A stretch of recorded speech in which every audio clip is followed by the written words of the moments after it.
नमस्ते, मैं डॉक्टर शिक्षा। आपने YouTube पर मेरे वीडियो लेक्चर्स देखे होंगे। बच्चों, आज हम बात करेंगे हिंदी की बोर्ड परीक्षा के विषय में, जो कक्षा 10वीं की है। कक्षा 10वीं की बोर्ड परीक्षा 19 तारीख को है, 19 मार्च को, और इससे संबंधित आप सभी बच्चों के मन में थोड़ी सी नीरसता या थोड़ा सा डर भी होगा। कुछ बच्चे बहुत खुश भी होंगे, लेकिन इसके कई कारण हैं। एक कारण ये है कि आप अन्य विषयों के साथ हिंदी विषय को अपनी दिनचर्या में, अपने डेली रूटीन में, अपने टाइम टेबल में उतना समय नहीं दे पाते जितना आपको देना चाहिए उस विषय के लिए।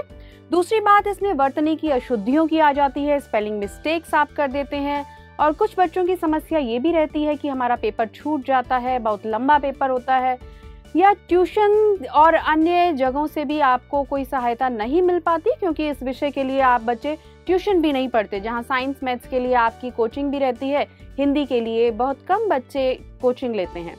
तो इन सारी समस्याओं के समाधान के लिए हमारा ब्राइट ट्यूटी चैनल लेकर आया है हिंदी पाठ्यक्रम, हिंदी सिलेबस की पुनरावृत्ति, जो कि रिवीजन है आपकी, और साथ ही परीक्षा की तैयारी के तरीके कि आप किस तरह से अपने प्रश्न पत्र को हल करेंगे और संभावित प्रश्नों की जानकारी। ये सारी जानकारी आप देख सकते हैं ब्राइट ट्यूटी चैनल के द्वारा, और इसके लिए आपको बेल बटन प्रेस करके इसे सब्सक्राइब करना है, जिससे समय पर आप इस सारी जानकारी को देख सकें। और ये लाइव सेशन है, तो आप अपनी समस्याओं से और अपने डाउट्स को इसके माध्यम से हमसे पूछ भी सकते हैं। तो जो प्रश्न पत्र का प्रारूप है, उसके साथ ही 4 खंडों में हमारा हिंदी का प्रश्न पत्र विभक्त होता है, डिवीजन होता है उसका 4 सेक्शंस में, क, ख, ग और घ। तो ये चारों सेक्शन, यानी कि हम सेक्शन वाइज भी इसको रिवीजन करेंगे और साथ ही चैप्टर वाइज भी। तो पहला सेक्शन जो हमारा रहेगा खंड क वाला, अपठित बोध का, जिसमें अपठित गद्यांश और काव्यांश। फिर खंड ख जो कि आपका व्याकरण पर आधारित है, खंड ग जो पाठ्य पुस्तकों का है, और खंड घ लेखन खंड रहेगा।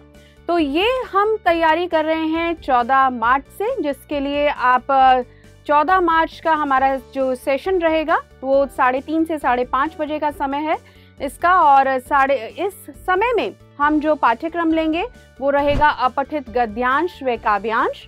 साथ ही व्याकरण का खंड ख का भी हम कुछ भाग इसमें सम्मिलित करेंगे, जिसमें रहेंगे शब्द व पद, फिर समास, रचना के आधार पर वाक्य रूपांतर और मुहावरे।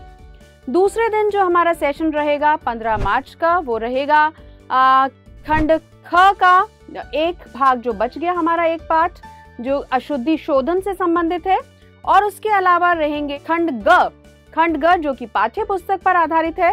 खंड ग की पाठ्य पुस्तक में से हम सबसे पहले लेंगे गद्य खंड, जो कि आपके पाठों से संबंधित रहेगा।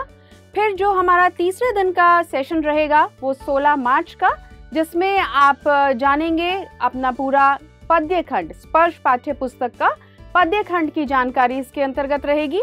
और चौथे दिन जो हमारा सेशन रहेगा 17 मार्च का, उसमें आप जानेंगे पूरक पुस्तिका संचयन और साथ ही लेखन खंड, जिसके अंतर्गत आपके पत्र, अनुच्छेद, संवाद लेखन, सूचना लेखन पर आधारित रहेगा ये। तो संवाद, सूचना, पत्र, अनुच्छेद और विज्ञापन रहेगा। तो इन सभी के साथ में हम अपने इस पाठ्यक्रम की पूरी तैयारी करेंगे। साथ ही प्रश्न पत्र को कैसे हल करना चाहिए, उसके लिए क्या इंपॉर्टेंट टिप्स आपको मिलने चाहिए, वो हम आपको प्रोवाइड करेंगे। प्रश्न पत्र में उत्तर को कैसे आप अटेम्प्ट करें, वो आंसर आप कैसे लिखें जिससे आपको अच्छे अंक प्राप्त हो, और सीबीएसई बोर्ड की क्या गाइडलाइंस हैं, उन उत्तर को देते समय आप किन किन बातों का ख्याल रखें, किन कारणों से आपके अंक कट सकते हैं। तो ये सारी जानकारी हमारे ब्राइट ट्यूटी चैनल पर आप इन 4 दिनों में देख सकते हैं। इसके बाद 19 तारीख जो कि आपकी परीक्षा का दिन है, उस दिन हमारा सेशन रहेगा 1 घंटे का, 3:30 से 4:30 बजे का सेशन रहेगा, और उसमें आप देखेंगे कि जो बोर्ड परीक्षा आप हल करके आए हैं, जो आपने पेपर अटेम्प्ट किया है, उसमें किस तरह से प्रश्न आए हैं। जो प्रश्न हमने बताए थे उनसे संबंधित प्रश्न आए हैं, उसी तरीके के प्रश्न आए हैं, और साथ ही उनके क्या संभावित उत्तर हो सकते हैं जो आपने दिए, उन उत्तरों को हम जानेंगे और उनसे संबंधित भी हम चर्चा करेंगे। तो मैं एक बार फिर से कहूंगी कि आप हमारे ब्राइट ट्यूटी चैनल को सब्सक्राइब करें, बेल बटन को प्रेस करें, और देखना ना भूलिए 14 से 19 मार्च तक का हमारा ये कार्यक्रम। धन्यवाद।